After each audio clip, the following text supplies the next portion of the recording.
A, cinema प्रेमी साथीहरूमा मेरो नमस्कार। म प्रवीण आचार्य र मेरो युट्युब च्यानलमा तपाईँलाई स्वागत छ। आज म राजा साहब भन्ने मुभी रिभ्यू गर्दैछु र सुरु गर्नुभन्दा अगाडि अलिकति गजल म प्रस्तुत गर्न चाहन्छु। हवेलीको छायामा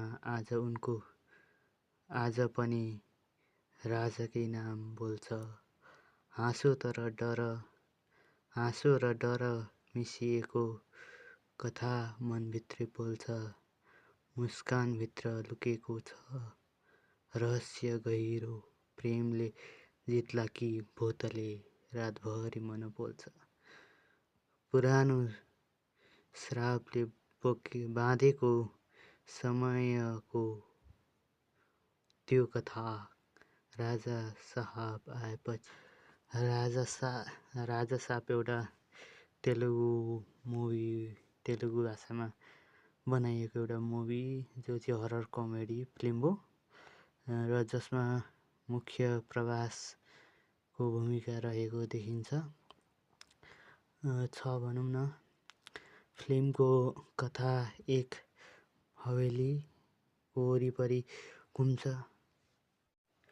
प्रभासले निभाएको पात्र एक आकर्षक तर रहस्यमय व्यक्ति छ जसको जीवनमा रोमान्स, कमेडी, डरलाग्दा रहस्यका साथै एक रहस्यहरू छन् भनौँ न, मिसाएर बनाएको फिल्म।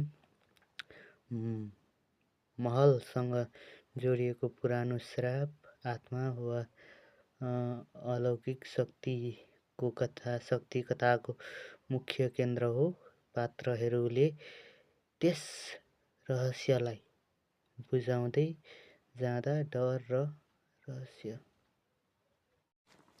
यो मेरो छोटो भिडियो आजलाई म अन्त्य गर्न चाहन्छु। तपाईँहरू गजल अझै यसका बारेमा चाहनुहुन्छ भने कमेन्ट गर्नुहोस् र अलिकति ढिलो भयो भिडियो रिभ्यू गर्नका लागि, त्यसका लागि माफ गरिदिनु होला।